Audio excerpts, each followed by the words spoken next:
Hello everyone, welcome to my YouTube channel. आज हम पढ़ेंगे क्लास 10th का चैप्टर 4 क्वाड्रेटिक इक्वेशन एक्सरसाइज 4.1। तो क्वेश्चन को रीड करते हैं। क्वेश्चन 1 इससे पहले वाली वीडियो में हमने कर लिया था, अब क्वेश्चन 2 करेंगे। Represent the following situation in the form of quadratic equation. आपने ये जो फॉलोइंग सिचुएशन है, ये जो स्टेटमेंट आपको लिखा है, आपने इसको वो क्वाड्रेटिक इक्वेशन की फॉर्म में लिखना है, यानी वेरिएबल्स की फॉर्म में लिखना है। ठीक है, तो क्वेश्चन को हम रीड करते हैं और स्टेप बाय स्टेप इसका जो है एक्सप्रेशन लिखना स्टार्ट करते हैं। तो पहले बोल रहा है the area of rectangular plot is 528 metre square. तो आपको पता होना चाहिए कि रेक्टेंगुलर प्लॉट है। ठीक है, तो रेक्टेंगुलर प्लॉट है, इसका मतलब आपकी लेंथ होगी, ब्रेथ होगी, opposite side length and then breadth. ठीक है, तो लेंथ और ब्रेथ का जो एरिया है वो कितना है, 528 metre square. The length of the plot is 1 more than twice its breath. तो इसको अभी स्टेटमेंट में लिखेंगे, we need to find the length and breadth of the plot. तो इसमें क्वेश्चन में बोला है कि आपने सिर्फ और सिर्फ क्वाड्रेटिक इक्वेशन को बनाना है, तो क्वाड्रेटिक इक्वेशन ही बनाएंगे, इसमें लेंथ और ब्रेथ निकालने की ज़रूरत नहीं है। ठीक है, तो अब देखते हैं, सॉल्व करते हैं। तो सबसे पहले लिखेंगे एरिया ऑफ रेक्टेंगुलर प्लॉट। ठीक है, तो क्या होता है, यहाँ पे क्या दे रखा है, 528 मीटर स्क्वायर। अब आपको पता है एरिया कितना होता है रेक्टेंगुलर प्लॉट का, एरिया का फॉर्मूला होता है लेंथ इंटू ब्रेथ। आप लिखिए लेंथ इंटू ब्रेथ। ठीक है, और ये कितना है, 528 मीटर स्क्वायर। ये तो फर्स्ट स्टेटमेंट के अकॉर्डिंग हमने लिख लिया।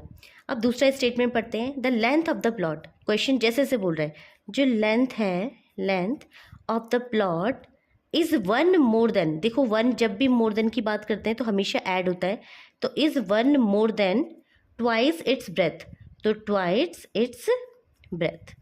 आई होप आपको जैसे जैसे बोल रहा है वैसे वैसे मैंने लिखा है। मैं दोबारा रिपीट करती हूँ। The length of the plot is 1 more then, is 1 more then. ठीक है, मोर का मतलब प्लस करना है, 1 मतलब आपको पता है। ठीक है, ट्वाइस इट्स ब्रेथ। ठीक है, जब भी ट्वाइस बोलेगा तो आपने क्या है, उसके साथ मल्टीप्लाई करना होता है। ट्वाइस हो गया, थ्राइस हो गया, ठीक है, तो आपने मल्टीप्लाई करना होता है, या 4 टाइम्स हो गया, 2 टाइम्स हो गया, तो आपने मल्टीप्लाई करना होता है। तो एक स्टेटमेंट ही हो गया। अब ध्यान रखिए, मैं यहाँ पे ब्रेथ को x मान लेती हूँ, तो आपके पास जो बन जाएगी इक्वेशन 2x + 1 और लेंथ हो जाएगा आपका y। यानी आपने सपोज किया है, यहाँ पे आप लिख सकते हैं सपोज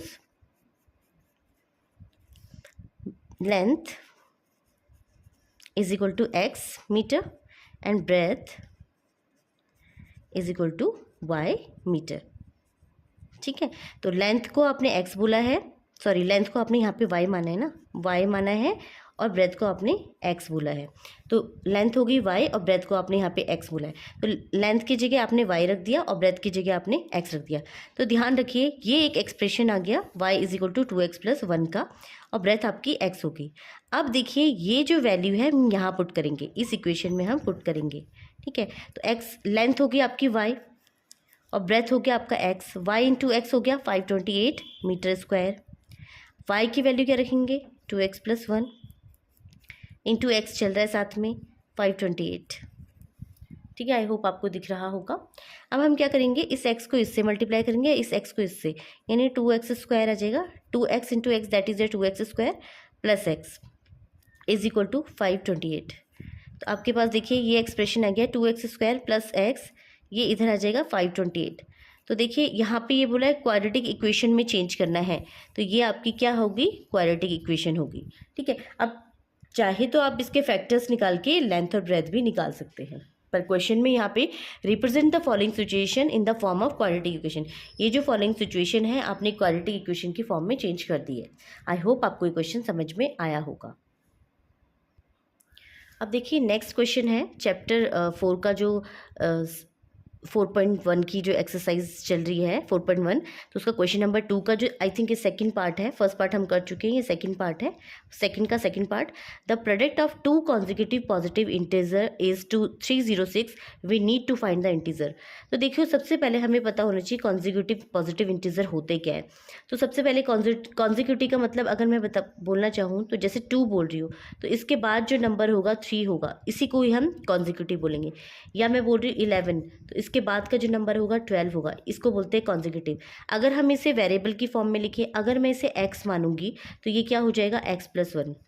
अब x की जगह 2 रख के देखिए, x की जगह 2 रख के देखिए, 2+1 तो आपका आ गया 2 3।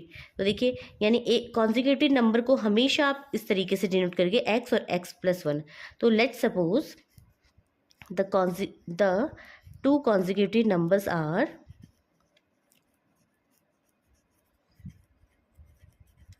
x और x+1। ठीक है, अब क्वेश्चन में बोल रहा है द प्रोडक्ट, प्रोडक्ट का मतलब होता है मल्टीप्लाई, यानी इन दोनों का जो मल्टीप्लाई है, x और x+1 का जो मल्टीप्लाई है वो कितना है 306 है। ठीक है, अब मैं इसको मल्टीप्लाई करती हूँ, x into x that is x² plus x, इसको प्लस इधर जाएगा तो माइनस हो जाएगा, 30x इज इक्वल टू 0। तो देखिए आपने इसको क्या है क्वाड्रेटिक इक्वेशन की फॉर्म में ही चेंज करना था। क्वेश्चन में बोला है रिप्रेजेंट करना है इस सिचुएशन को क्वाड्रेटिक इक्वेशन की फॉर्म में। ठीक है, अब चाहे तो अगर आप इसे सॉल्व करना चाहें तो वो भी कर सकते हैं। तो मैं साइड में 306 के क्या कर देती हूँ, फैक्टर कर देती हूँ। आपका क्वेश्चन यहीं पे ही कंप्लीट हो गया है। तो आप फैक्टर करिए, 2 1 2, 2 5 10, 2 3 6, 3 5 15, 3 1 3, 3 1 3, 3 7 21, 17 1 17। ठीक है, अब ये देखो x का कोफिशिएंट कितना है 1 है। तो आपने क्या करना है, इनको इस तरीके से सॉल्व करना है कि आपका जो कोफिशिएंट है 1 आ जाए। तो देखो मैं क्या करूँगी, 3 2 6, 3 18, 18 में से अगर 17 माइनस कर दूँ तो आपको +1 मिल जाएगा, यानी x² प्लस 1 को मैं कैसे लिख सकती हूँ, 18 माइनस 17 और x लिख सकती हूँ, माइनस 306 इज इक्वल टू 0। अब x को मल्टीप्लाई कर दीजिए, x² 18x minus 17x minus 306 is equal to 0। x common लीजिए, x प्लस 18, इस वाले को सॉल्व कर रहे हैं और यहाँ पे आप कॉमन लेंगे 17, यानी x plus 18 is equal to 0। यहाँ पे पूरा कॉमन जो आएगा x प्लस 18 आ जाएगा, यहाँ पे x minus 17 is equal to 0 आ जाएगा। अगर वैल्यू देखिए, x की वैल्यू इसकी माइनस 18 आ जाएगी और इसकी 17 आ जाएगी। ठीक है, तो अब आप ये जो है x जो आ गया एक नंबर हो गया, एक नंबर हो गया, और दूसरा नंबर कॉन्जिक्यूटिव नंबर क्या हो गया, अगर एक को x मान रही हूँ तो दूसरा क्या हो जाएगा x+1, यानी अगर एक 17 है तो दूसरा क्या हो जाएगा 18। और अगर आप इन दोनों का प्रोडक्ट करें तो आपके पास क्या आना चाहिए 306। तो मल्टीप्लाई अगर आप करोगे तो आपका जो आएगा आंसर वो 306 ही आएगा। ठीक है, आई होप आपको ये क्वेश्चन समझ में आया होगा। इसका जो 3rd and 4th क्वेश्चन जो है वो हम नेक्स्ट वीडियो में करेंगे। Thanks for watching.